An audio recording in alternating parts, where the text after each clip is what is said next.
Bonjour, comment allez-vous? Bien ou bien? Bah écoutez, merci d'être là. Aujourd'hui, on va faire un petit tour chez Joyetech. Chez Joyetech, on va aller voir l'Evic Primo Mini. Une box simple à cul qui envoie quand même 80 watts, c'est plutôt pas mal.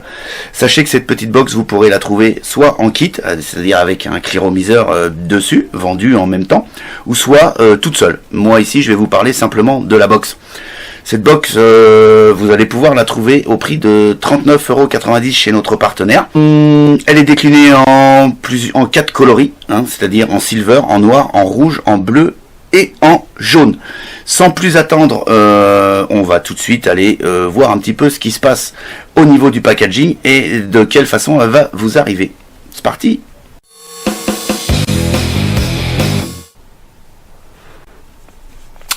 On se retrouve donc sur la petite boîte, le packaging. Il se compose comme ceci: Evic Primo Mini, New Firmware V6.4. Ici on a une petite photo de la box. Ici le logo de chez Joyetech. Ici on va avoir le site de chez Joyetech. Joyetech répété ici, le logo de chez Joyetech, Evic Primo Mini. Ensuite, en dessous de la boîte, on va avoir ce qu'il y a à l'intérieur de ce packaging, c'est-à-dire l'Evic Primo, un câble USB, un manuel d'utilisation, les petites cartes de garantie et de sécurité. Ici, on va retrouver le code Scratch and Check pour pouvoir vérifier l'authenticité du produit sur le site de chez Joyetech. Ici, la déclinaison des couleurs, Black, Silver, Yellow, Red et Blue. Ici, vous aurez compris, j'ai la Black. Ici, les coordonnées de chez Joyetech. On a aussi également ici maximum de wattage 80 watts. Les petits pictos qui vont bien. Et puis ici encore Joyetech. Pour ouvrir la boîte, bah, il suffit de soulever le boîtier. Et on découvre donc la box. La box sur laquelle on va revenir incessamment sous peu. Ensuite, une petite mousse ici, nickel, pour tenir bien au chaud cette petite box. On va donc retrouver ici la carte de garantie. On va retrouver ici un manuel d'utilisation avec une partie en français. Là, elle est ici. Voilà. Donc une partie en français, ça explique en tout cas les grandes lignes de la box sans aucun problème. Ensuite, sur le fond, on va donc découvrir ici, comme je vous l'avais dit, une deuxième carte de précaution. Et puis une autre boîte dans laquelle on va trouver le câble USB, micro USB, qui va permettre donc le rechargement et l'upgrade du firmware. On va donc revenir sur la box. La box se présente comme ceci. Donc c'est une petite box comme vous pouvez le voir. Voilà. Une longueur de 80,2 mm. Une largeur ici de 38,4 mm et une épaisseur de 24,8 mm. Donc on va pouvoir, vous l'aurez compris, y poser un atto en diamètre ou un cliro en diamètre 25. Ça lui va juste comme un gant. On a ici les boutons d'interface, c'est-à-dire ici le plus gros, le bouton Fire, le bouton moins, le bouton plus, ici des boutons en plastique. C'est un petit peu ce qui pêche à mon avis sur cette petite box, en tout cas c'est mon impression. Ici on a la prise micro USB qui va permettre donc le rechargement de votre batterie, puisque oui effectivement le chipset va pouvoir recharger votre batterie, et puis également faire la mise à jour du firmware. Ici on a un grand écran. Ok, plutôt balèze pour sa catégorie, hein. On va le voir un petit peu plus tard. Ici, on a une finition carbone, un sticker, hein. C'est un sticker en carbone qui est collé, hein. Ici, on a la connexion 510 qui est montée sur ressort. Un ressort relativement ferme qui va permettre de faire la conductivité avec tous vos attos ou tous vos cliros. Voilà, ici on a une petite sérigraphie Joyetech Evic Primo Mini. Voilà, c'est plutôt sympa. On est en alliage de zinc, ok. Donc je le répète, une sortie de 1 à 80 watts. Sur le cul de la box, on va donc découvrir les trous des vents, ici les trous de dégazage également, ok. Ici c'est la trappe à accu, il suffit de la tirer tout simplement comme ça et elle se soulève. Voilà, ici on a l'indication moins et au fond l'indication plus que l'on ne voit pas vraiment bien. Enfin, peu importe. Ici, on a bien l'indication moins. La porte est plutôt pas mal. Hein. Donc ici, on a un peu de jeu, c'est normal, puisqu'on a l'effet pour la faire glisser. Une fois que c'est mis, ça tient plutôt bien. Voilà, on s'est fait à peu près le tour de la box. Donc, pour y intégrer la Q, bah, c'est pas plus compliqué que ça. On prend donc la Q. Le plus, c'est celui-ci. Le moins, c'est celui-ci. Donc, on la met comme ceci. Le moins ici. On va éteindre la box. 1, 2, 3, 4, 5. On va la rallumer un petit peu plus tard. Cette box vous permet donc un mode en power, en bypass, en star, contrôle de température, ENI, TI, SS316 et également le mode TCR avec 3 modes de pré-réglage M1, M2, M3. Elle va accepter les résistances à partir de 0,05 ohm jusqu'à 1,5 ohm pour le mode température et TCR et une résistance de 0,1 ohm à 3,5 ohm pour le mode power, star et bypass. Un contrôle de température de 100 à 315 degrés Celsius et de 200 à 600 degrés Fahrenheit. Au niveau de la profondeur ici du pin 510, puisqu'on est, comme je vous l'ai dit tout à l'heure, on est sur un pin réglable hein, sur ressort. Elle va donc accepter les pins 510 d'une longueur de 4 à 5,5 mm. Comme vous l'avez vu, on a une batterie de 18650. Ok. Dans le meilleur des cas, utilisez quand même une batterie avec un courant continu de décharge à 25 ampères. Ok. On est donc sur un écran ici OLED de 1,3 pouces. Comme vous allez le voir par la suite, on a une horloge, une fonction Preheat et vous pourrez également personnaliser le logo à l'affichage. Voilà. Donc pour l'allumer, bah, rien de plus simple. On va commencer à rentrer dans les menus. Donc voilà, box éteinte, on va avoir l'accès à plusieurs menus qu'on va aller voir tout de suite. Si vous restez appuyé sur le bouton Fire et sur le bouton moins en même temps, box éteinte, on va avoir l'indication de ce qui reste comme jus au niveau de la batterie. Ici, donc 4 volts E6. Ok, ça va finir par s'éteindre. Ensuite, si vous cliquez 9 fois sur le bouton Fire, vous allez avoir la température du chipset. Ici, 40 degrés. Si vous appuyez 20 fois sur le bouton Fire, vous allez avoir la version de votre chipset.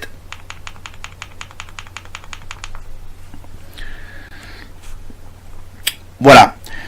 Tout ça, box éteinte. Donc, on va éteindre la box. Pour allumer la box, vous l'aurez compris, il suffit de cliquer 5 fois sur le bouton Fire. 1, 2, 3, 4, 5. Voilà, ici on est en mode Power, donc ici c'est bien écrit Power. On va avoir l'indication ici du coil monté dans mon atto. On va avoir ici l'indication de l'ampérage, ici le wattage, 30,4 watts. Et le voltage également demandé par rapport au wattage. Ici on va avoir la jauge de notre batterie. Une fois que vous êtes dans le mode Power, si vous cliquez 4 fois, clique 4 fois, 1, 2, 3, 4. Je vais venir faire clignoter ici le petit carré où il y a marqué ampérage. En appuyant sur le bouton plus ou sur le bouton moins, je vais pouvoir ici régler, je vais pouvoir ici avoir soit mes puffs, soit ma longueur de puff, ma longueur de vape en fait, ou les ampères. Moi je préfère les ampères et pour valider, je clique sur valider. Pour rentrer dans les menus, il n'y a rien de plus simple, il suffit de cliquer 3 fois sur le bouton Fire. 1, 2, 3. Ici on a donc le mode Power, vous appuyez sur le bouton plus, on va monter sur le mode Bypass, le mode Start, ici le mode Horloge, le TI, le NI, pardon, le TI, le SS, le TCR M1, M2, M3, et on retourne dans le mode Power. Le mode Power, on l'a vu, très simple au niveau de la navigation. Le mode Bypass, une fois que vous avez défini le mode Bypass, vous appuyez sur le bouton Fire pour le valider. Toujours les mêmes indications, ici on est bien en bypass, l'indication de ma résistance, ici toujours 0,57 ohm. Quand j'appuie, ça va me donner l'ampérage demandé à mon accu. Et le wattage. Ici en mode bypass, vous ne pouvez faire aucun réglage. C'est-à-dire que si vous appuyez sur plus ou sur moins, vous ne pourrez pas régler puisque le mode bypass gère tout seul par rapport à la puissance de votre batterie et votre montage, le wattage qu'il va envoyer. Ici, de toute façon, ça sera 28.9, puisque d'après lui, par rapport à mon montage et ce qu'il me reste dans mes accus, c'est le maximum qu'il pourra envoyer. Mode automatique, en fait, tout simplement. On va donc aller dans les autres menus. 1, 2, 3. Bypass, on vient de le voir. On va avoir le mode start. En fait, le mode start, c'est tout simplement un affichage différent. On va pas voir toutes les indications qu'on avait sur l'autre mode power, par exemple. Ici, c'est tout simplement une jauge qu'on va pouvoir faire monter en appuyant sur le bouton plus. Voilà, avec quand même ici une indication des wattages. Et puis, la faire descendre avec le bouton moins. Voilà, c'est ultra simple, sans indication, sans rien. Ensuite, on va appuyer encore 3 fois sur le bouton Fire.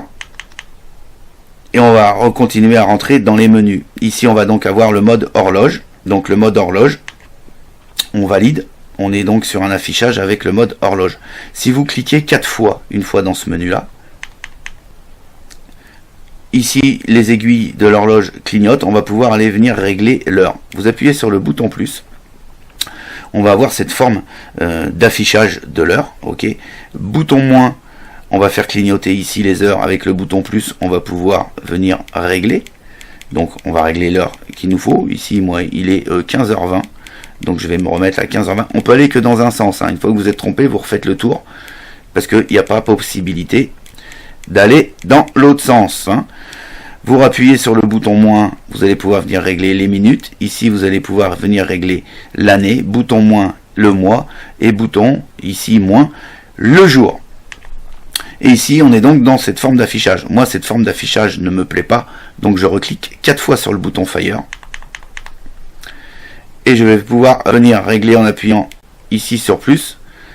Moi, je veux cet affichage-là. Je valide cet affichage-là. On continue dans les autres menus. 1, 2, 3. Alors, c'est tout simple. À chaque fois, c'est 3. On monte. Ici, on va avoir NI, TI. Donc, ici, on est, vous l'avez compris, dans le contrôle de température. NI, TI et SS 316. On va se prendre un contrôle de température comme ça au hasard, NI par exemple. Ici avec le bouton plus et le bouton moins, vous l'aurez compris, on va pouvoir venir régler la température. Ici 315 degrés Celsius maximum. Vous rappuyez une fois sur le bouton plus, on passe en Fahrenheit. Et ici on va pouvoir donc monter à 600 degrés Fahrenheit. On rappuie et on passe en degrés Celsius. On va se mettre à peu près comme ça, 190 degrés. Voilà. Ensuite, pour venir rechanger ici, pour venir régler votre température, vous cliquez 4 fois. 1, 2, 3, 4.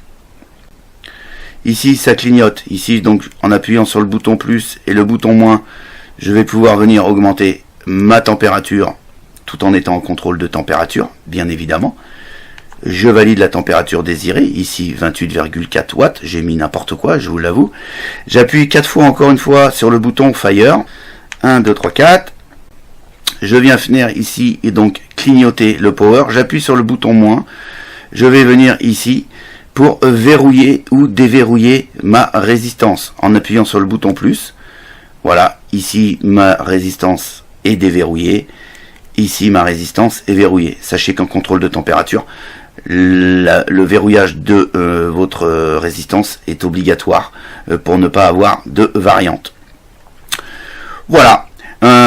Je reclique 3 fois sur le bouton Fire. 1, 2, 3. Il veut pas y aller. Voilà, 1, 2, 3. Et on continue d'aller dans les menus. Donc là, NI. TI, c'est exactement pareil au niveau des réglages de température, des wattages et pour le blocage de la résistance. Température SS, c'est toujours pareil. Et M1, M2, M3 en TCR, c'est exactement pareil. Dans la suite des menus, donc quand vous allez appuyer sur le bouton Fire et le bouton moins, vous restez appuyé dessus, vous allez avoir le mode en fait où vous allez pouvoir garder votre écran éteint. J'ai un petit peu de fuite au niveau de mon atto. Donc c'est-à-dire que voilà, là votre écran reste éteint, c'est-à-dire que vous allez en fait faire une économie de batterie. Voilà, quand ça vape, mais vous ne voyez plus rien. Pour remettre l'écran en fonction, rien de plus simple, vous faites l'opération inverse. Vous appuyez sur le bouton Fire et le bouton moins.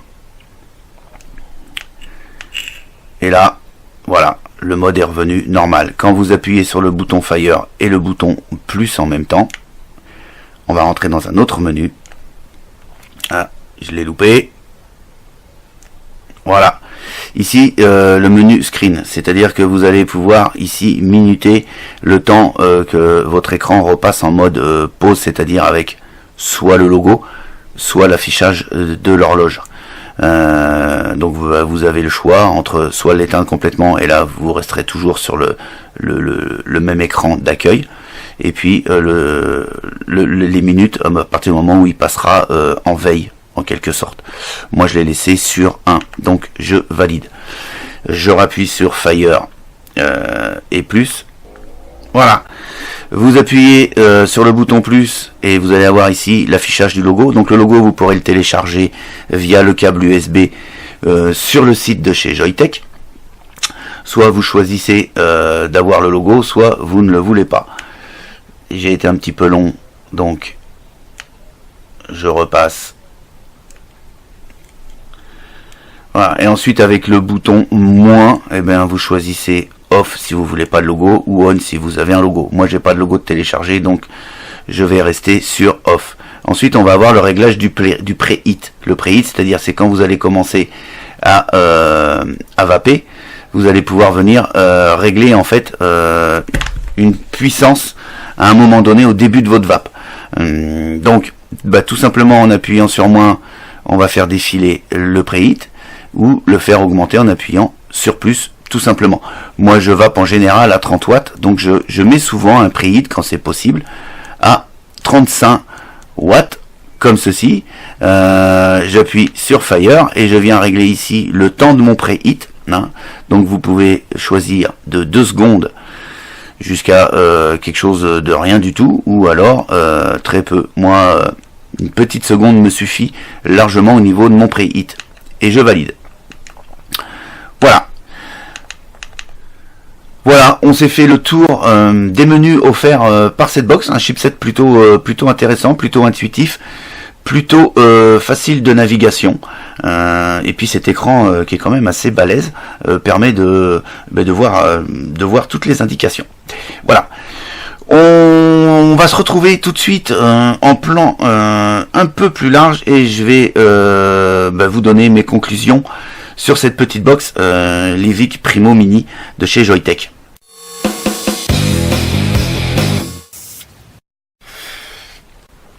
Voilà, on s'est fait le tour.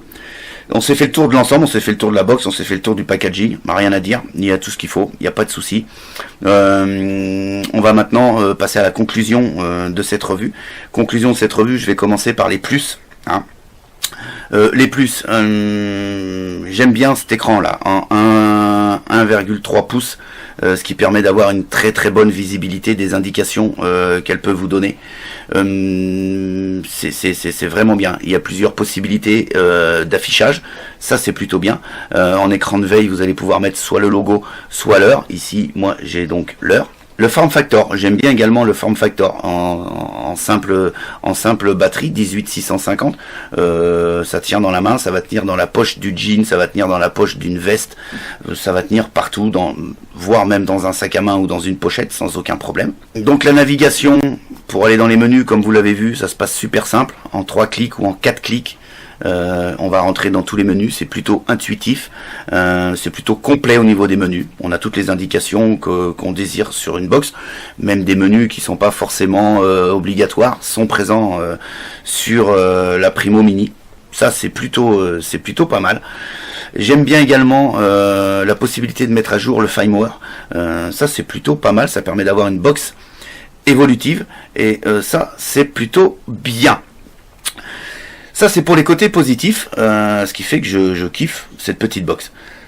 Les petits moins, j'ai eu du mal à les trouver, et pour chipoter, je dirais que j'amènerai un moins sur les boutons.